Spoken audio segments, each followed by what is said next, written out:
Hello बच्चों, मैं आपका स्वागत करता हूं आर्यन एजुकेशनल फाउंडेशन के इस यूट्यूब चैनल पर। मैं आशा करता हूं कि आप सब अच्छे होंगे, मस्त होंगे और खेलकूद के अच्छे से पढ़ाई कर रहे होंगे। देखिए, इस वीडियो के माध्यम से मैं आपको बता दूं कि आज इस यूट्यूब चैनल पर NCERT कक्षा 8 की गणित की शुरू से लेकर अंत तक NCERT मैथमेटिक्स पूरी चलाई जाएगी, जिसकी आज फर्स्ट वीडियो है, जिसमें हम आपको पाठ्यक्रम का परिचय देंगे। तो आइए शुरू करते हैं।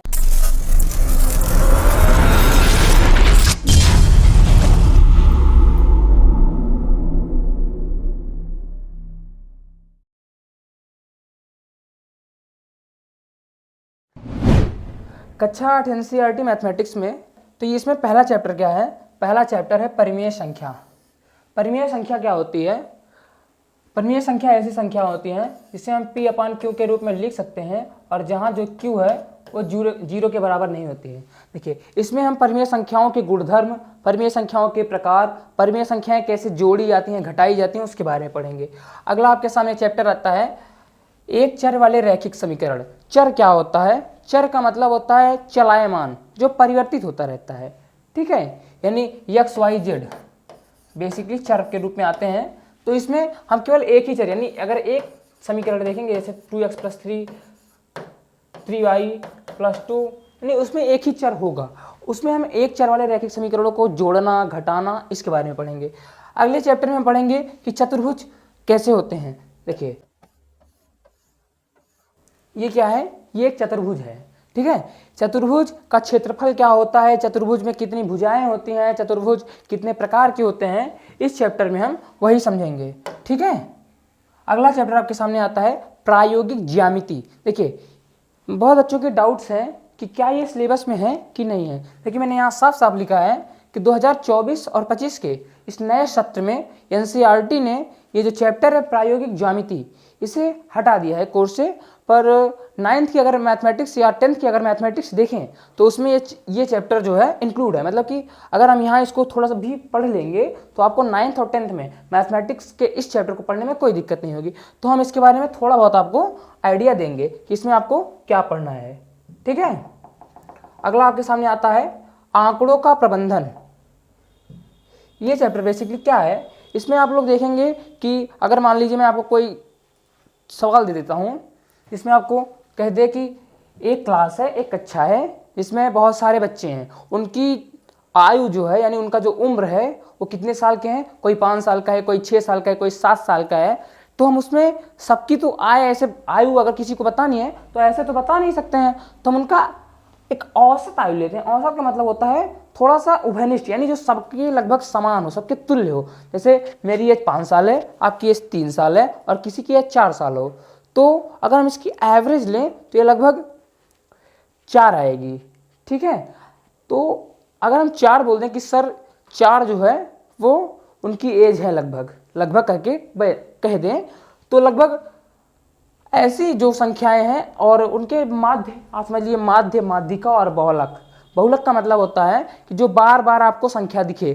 जैसे कि आपको एक सीरीज दे दूं 2 2 3 4 5 6 7, इसमें आपसे पूछे कि इस श्रेणी का बहुलक क्या है, तो इसमें हम देखते हैं 3 एक बार आया है, 4 एक बार आया, 5 भी एक बार आया, लेकिन 2 जो है वो 2 बार आया है, तो ये बहुलक है।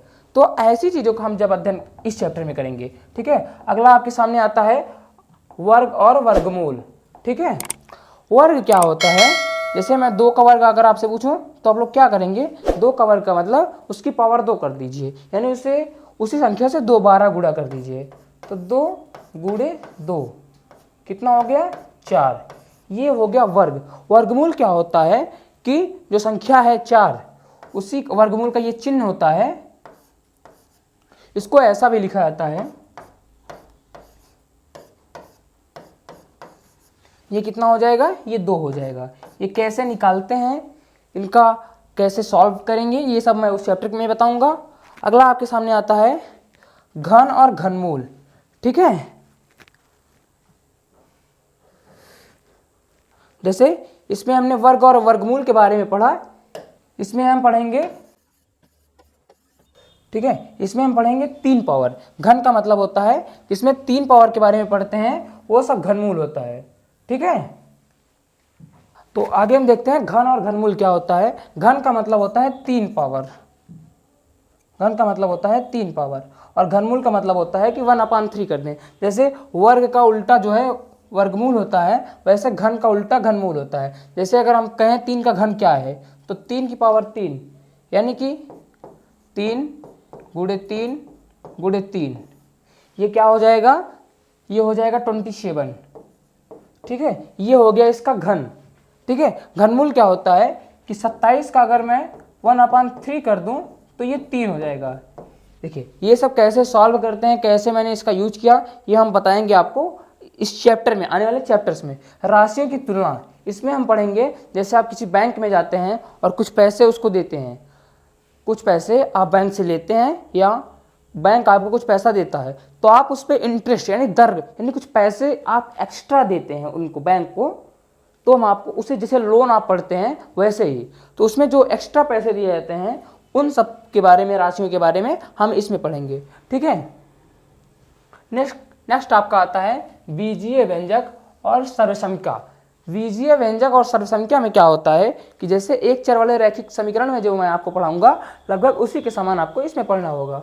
ठोस आकारों का चित्रण, ठोस आकारों का चित्रण मतलब क्या हो गया कि जैसे ये गोला आपके सामने है, तो गोले के बारे में आपको, ठोस चीज़ों के बारे में, घन के बारे में, जैसे आप लोग लूडो खेलते हैं तो जो लूडो का जो छक्का होता है वो जो शेप का होता है उसके बारे में, मतलब उसके आयतन, उसके क्षेत्रफल, उसके बारे में हम इस चैप्टर में पढ़ेंगे। पर ये जो एनसीईआरटी है, एनसीईआरटी ने इस चैप्टर को भी रिमूव कर दिया इस ईयर, पर हम थोड़ा बहुत इस चैप्टर में भी जो आपको बेसिकली जानना चाहिए वो हम पढ़ेंगे। क्षेत्रमिति का क्या मतलब होता है, क्षेत्रमिति का मतलब होता है क्षेत्र को मापना। जैसे अगर मैं एक चतुर्भुज बना लूं और कहूं इसका क्षेत्रफल बताओ, तो क्षेत्रफल तो क्या होता है, यल गुणे बी होता है। अगर मैं इसको यल मान लूं, इसको बी मान लूं, ठीक है, ये जो क्षेत्रफल और क्षेत्रफल निकालने का जो मेथड है वो हम कहाँ पढ़ेंगे, वो हम पढ़ेंगे इस चैप्टर में। ठीक है, क्षेत्रमिति वाले चैप्टर में हम आपको पढ़ाएंगे। अगला आपके सामने आता है घातांक और घात। घातांक का मतलब होता है आपको बोल दे 2 की पावर 2 निकालना। जैसे आप वर्गमूल में जैसे पढ़ते हैं उसका 2 बार गुणा, घनमूल में आप पढ़ते हैं, घन या घनमूल में पढ़ते हैं 3 बार गुणा। इसमें आपको ये पता नहीं रहेगा कितनी बार गुणा करना है, इसमें आपको ऐसे देगा कि 2 की पावर 2 की पावर 4 निकालो। तो इसमें कुछ नियम है, उन नियमों को पढ़ने के बाद आप ये क्वेश्चन सॉल्व कर लेंगे।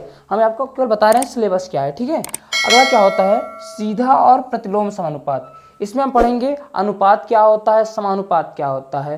ठीक है, अगला आपके सामने आता है गुणनखंडन। गुणनखंडन का मतलब होता है कि जैसे 4 का एक गुणनखंड 2 है, तो ऐसे अगर हम चर में लें, यानी जैसे कि x² + 2x + 4 = 0 हो, तो x के जो मान होंगे वो इसके इस समीकरण के गुणनखंड होंगे। ठीक है, तो इन सब का अध्ययन हम इस वाले चैप्टर में करेंगे। अगला आपके सामने क्या आता है आलेखों का परिचय, आलेखों से परिचय। इसमें हम क्या पढ़ेंगे, जैसे मैं आपके सामने एक एग्जांपल ले लूं, इसमें मैं आपको कुछ पॉइंट यहाँ नोट करा दूं और यहाँ से एक रेखा ऐसे खींचूं, तो यहाँ आपसे कुछ पॉइंट्स पूछेगा, तो आपको ये पॉइंट ऐसे यहाँ दिखाना होगा।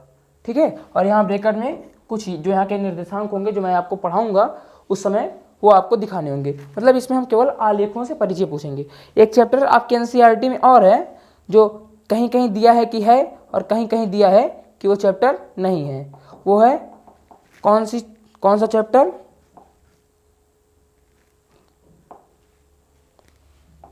उस चैप्टर का नाम है संख्याओं से खेल।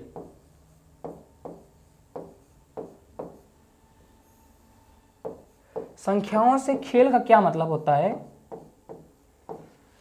संख्याओं से हम कैसे खेलते हैं, संख्याओं को जोड़ते हैं, संख्याओं को घटाते हैं, संख्याओं का गुणा करते हैं, संख्याओं का भाग करते हैं, यही 5 चीजें करते हैं, और भिन्न में भी थोड़ा बहुत संख्याओं का इस्तेमाल करते हैं। तो जैसे कि आपको उसमें देगा क्या, जैसे 3 4 कह देगा प्लस करो O और A, ऐसे वहाँ पे आपको ये नंबर देने के बजाय ये वर्ड दे देगा। आपको यहाँ ये दे देगा कि इसका जो आंसर आएगा वो आएगा 47। तो हम ऐसा ए के स्थान पे क्या रखें कि हमें 7 प्राप्त हो। तो हम 3 अगर रख दें तो 7 प्राप्त हो जाएगा।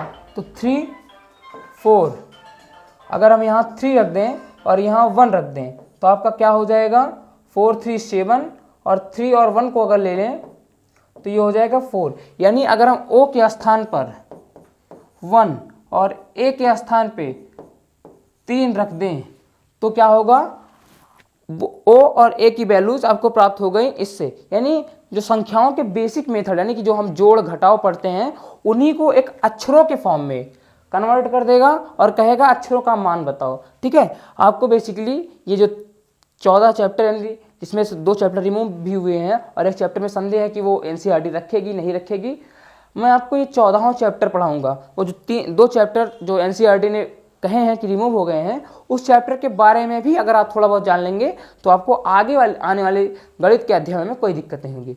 तो इस वीडियो में हमने समझा कि गणित के पाठ्यक्रम क्या हैं, और आपको देखिए मैं बता दूं आपको पढ़ना कैसे है कि आप पहले लेक्चर्स को लेंगे, जैसे सोमवार से लेके शनिवार आप लेक्चर्स लेंगे और मैं कुछ क्वेश्चंस आपको दूंगा और कुछ क्वेश्चंस मैं प्रैक्टिस कराऊंगा। ठीक है, जो क्वेश्चन आपको नहीं आएंगे आप इस YouTube चैनल के मेरे वीडियो के नीचे आप कमेंट कर देना, मैं उन क्वेश्चंस के सॉल्यूशन आपको शॉर्ट्स के माध्यम से डाल दूंगा। ठीक है, और रविवार को क्या होगा, मैं आपको एक सीट दूंगा, सीट में वही क्वेश्चन जो आप लोग डाउट के रूप में पूछेंगे और जो क्वेश्चन मुझे थोड़े से अच्छे लगेंगे जो मैंने कराए होंगे वो क्वेश्चन की मैं एक सीट दूंगा। कुछ एक्स्ट्रा क्वेश्चंस जो कक्षा 8 के पेपर में पूछे गए हैं कुछ उसको भी ऐड करके दूंगा, वो सीट आपको सॉल्व करनी है। फिर उसी संडे को शाम को या रात को मतलब वीडियो के माध्यम से मैं उसका सारा सोल्यूशन इसी यूट्यूब चैनल पर डाल दूंगा। इससे आप लोग अगर 3 या 4 महीने सही से पढ़ेंगे, मैक्सिमम 4 महीने अगर आप पढ़ेंगे तो आपके सिलेबस तो खत्म हो जाएगी, आपकी प्रैक्टिस अच्छी हो जाएगी, और मैं गारंटी लेता हूं कि आने वाले पेपर में आपको मैथ में 90+ लाने से कोई नहीं रोक सकता। ठीक है, तो मैं आपसे विदा लेता हूं और आपसे जाते जाते ये आग्रह करता हूं कि अगर आप इस चैनल पर नए हो तो इस चैनल को सब्सक्राइब कर लीजिएगा और वीडियो को लाइक करें और कमेंट में जरूर बताएं कि आपको ये पाठ्यक्रम का वीडियो कैसा लगा। तब तक के लिए धन्यवाद।